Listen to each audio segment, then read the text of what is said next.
माता शबरी की कथा भगवान राम के जन्म से पहले की है, जब भील आदिवासी कबीले के मुखिया अज के घर बेटी पैदा हुई थी। उसका एक नाम श्रमणा और दूसरा नाम शबरी रखा गया। शबरी की माँ इंदुमती उसे खूब प्यार करती थी। बचपन से ही शबरी पशु पक्षियों की भाषा समझकर उनसे बातें करती और जब शबरी की माँ उसे देखती तो कुछ समझ नहीं पाती थी। कुछ समय बाद एक पंडित ने शबरी के परिवार को बताया कि वो आगे चलकर सन्यासी बन सकती है। इस बात का पता चलते ही शबरी के पिता ने उसका रिश्ता तय कर दिया। जैसे ही शादी का दिन नजदीक आया, शबरी के घर वालों ने खूब सारी बकरियां और अन्य जानवर घर के पास लाकर बांध दिए। एक दिन शबरी का माँ जब उसके बाल बना रही थी तो उसने माँ से पूछा, इतने सारे जानवर हमारे घर क्यों लाए गए हैं? माँ ने जवाब दिया, बेटी तुम्हारा विवाह होने वाला है, इसलिए हम लोगों ने इनका इंतजाम बलि के लिए किया है। तुम्हारी शादी के दिन ही बलि प्रथा होगी और फिर इनसे स्वादिष्ट भोजन बनाकर सबको परोसा जाएगा। यह सब सुनकर शबरी दुखी हो गई। काफी देर तक शबरी ने उन जानवरों को आज़ाद करने के बारे में सोचा। सोचते सोचते शबरी के मन में हुआ कि अगर ये जानवर यहाँ नहीं होंगे तो इनकी बलि रुक सकती है। ऐसा नहीं हुआ तो मेरे घर से कहीं चले जाने पर ही यह बलि रुकेगी। जब नहीं रहूंगी तब न विवाह होगा और न ही बलि प्रथा। इससे मासूम जानवर बच जाएंगे। इसी सोच के साथ जानवरों को रखी गई जगह पर शबरी पहुंची। उसने सोचा कि उन्हें खोल देती हूँ, लेकिन वो ऐसा नहीं कर पाई। उसके बाद शबरी जंगल की तरफ भागने लगी। भागते भागते शबरी ऋषिमुख पर्वत पहुंच गई। वहां करीब 10,000 ऋषि रहा करते थे। शबरी को लगा कि वो भी इसी जंगल में किसी तरह ऋषि मुनियों की सेवा करके अपना जीवन जी लेगी। वो चुपचाप उसी जंगल में एक हिस्से में किसी तरह से रहने लगी। शबरी रोजाना ऋषि मुनियों की झोपड़ी के आगे झाड़ू लगाती और हवन के लिए लकड़ियां भी लाकर रख देती। ऋषि मुनियों को समझ नहीं आ रहा था कि जंगल में उनके काम अपने आप कैसे हो रहे हैं। एक दिन शबरी को किसी ऋषि ने देख लिया। उसे देखते ही उसका परिचय पूछा। जैसे ही शबरी ने बताया कि वो भी आदिवासी परिवार से संबंध रखती है तो उसे ऋषियों ने खूब डांट लगाए। शबरी को इस बात का बिल्कुल भी पता नहीं था कि उसकी जाति छोटी है और उसे ऋषियों द्वारा जाति की वजह अपमान सहन करना पड़ेगा। इतना सब होने के बाद भी शबरी हर ऋषि मुनि के दरवाजे पहुंचती और उनके आंगन में झाड़ू लगाकर उनसे गुरु दीक्षा देने के लिए कहती। हर कोई शबरी को उसकी जाति की वजह से अपने आश्रम से भगा देता था। ऐसा होते होते काफी समय बीत गया। उसके बाद शबरी मतंग ऋषि की कुटिया में पहुंची। वहां पहुंचकर मतंग ऋषि को शबरी ने बताया कि वो उनसे गुरु दीक्षा लेना चाहती है। उन्होंने खुशी खुशी उसे अपने गुरुकुल में रहने दिया और भगवान से जुड़ा ज्ञान देते रहे। शबरी ने भी अपने गुरु मतंग ऋषि की सेवा करने में कोई कसर नहीं छोड़ी। वो गुरुकुल के भी सारे काम करती थी। शबरी से खुश होकर मतंग ऋषि ने उसे बेटी मान लिया था। समय के साथ मतंग ऋषि का शरीर पूरा हो गया।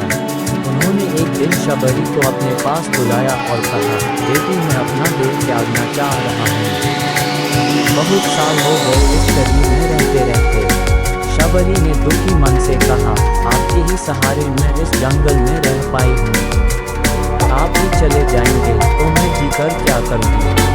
आप अपने संग मुझे भी ले जाए, मैं भी देह त्याग दूंगी। मतंग ऋषि ने जवाब दिया, बेटी तुम्हें चिंता करने की जरूरत नहीं है। राम तुम्हारी चिंता करेंगे और ध्यान भी रखेंगे। शबरी ने राम का नाम सुनने के बाद पूछा, वो कौन है और उन्हें किस तरह से ढूंढूंगी? मतंग ऋषि ने बताया, राम कोई और नहीं भगवान है। वो तुम्हें सारे अच्छे कर्मों का फल देंगे। तुम्हें उन्हें ढूंढने की कोई जरूरत नहीं है। वो एक दिन खुद तुम्हें खोजते हुए इस कुटिया में आएंगे और तुम्हें उनके हाथों ही मोक्ष मिलेगा। तब तक तुम इसी आश्रम में रहो। इतना कहते ही मंतग ऋषि ने अपना शरीर त्याग दिया।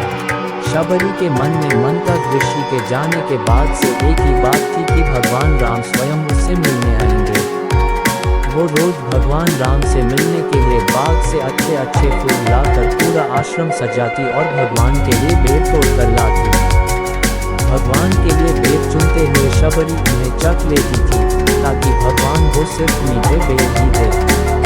रोजाना शबरी इसी तरह भगवान के दर्शन की आस में फूल और बेर इकट्ठा करती रहती थी। इसी तरह इंतजार में कई साल बीत गए। शबरी का शरीर एकदम वृद्ध हो गया। एक दिन आश्रम के पास के ही तालाब में शबरी पानी लेने के लिए गई। तभी पास के ही एक ऋषि ने उसे अछूत कहते हुए वहां से भागने के लिए कहा और एक पत्थर मार दिया। वो पत्थर जब शबरी को लगा तो उसे चोट लगी और खून बहने लगा। बहते हुए खून की एक बूंद उसे तालाब के पानी में गिर गई। तभी पूरा तालाब का पानी खून में बदल गया। ये सब होता देखकर ऋषि ने शबरी को ही डांटा और कहा कि पापी, तुम्हारी वजह से पूरा पानी खराब हो गया। रोज ऋषि उस पानी को साफ करने के लिए अपनी कई तरह की विद्याओं का इस्तेमाल करते। कई सारे जतन करने के बाद भी कुछ नहीं हुआ। फिर उन्होंने गंगा जैसी कई पवित्र नदियों का जल भी उस तालाब में डाला। फिर भी तालाब का पानी साफ नहीं हो पाया और वो खून जैसा ही रहा।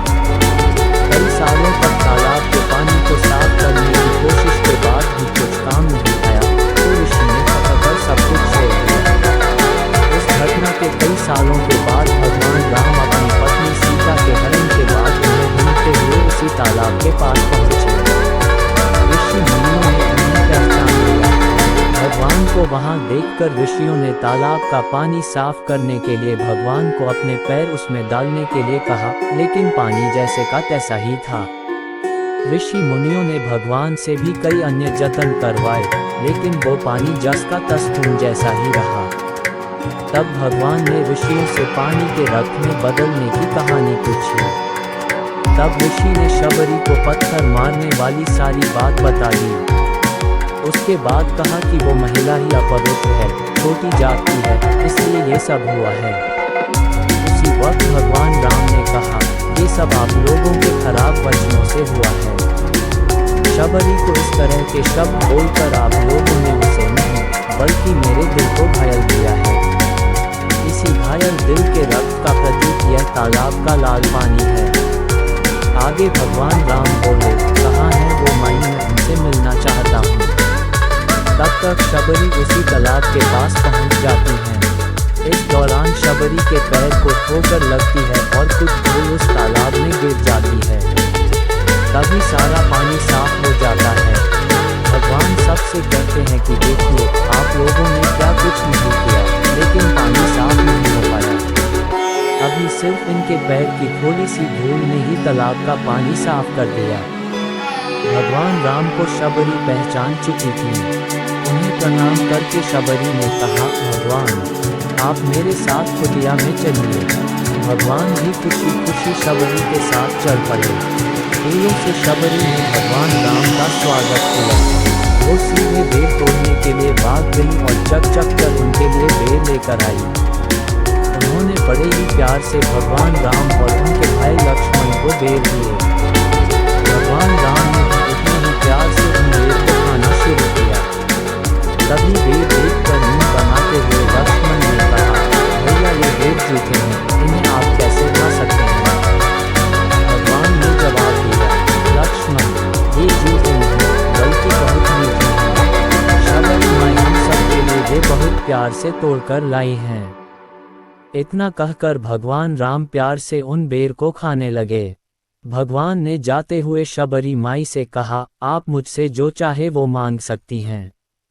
शबरी ने उन्हें कहा, मतंग ऋषि के कहने पर मैं आज तक सिर्फ आपके दर्शन करने के लिए जी रही थी। अब आप मुझे मोक्ष प्रदान कीजिए। मैं अपना शरीर आपके सामने ही त्यागूंगी। उसी वक्त शबरी ने अपना शरीर त्याग दिया। भगवान राम ने अपने हाथों से उनका अंतिम संस्कार किया और सीता माँ की खोज में आगे बढ़ गए। इस तरह से ऋषि मतंग की बात सच साबित हुई और शबरी को भगवान राम के दर्शन भी हुए। प्रिय भक्त, आपको कहानी अच्छी लगी तो कमेंट करें और चैनल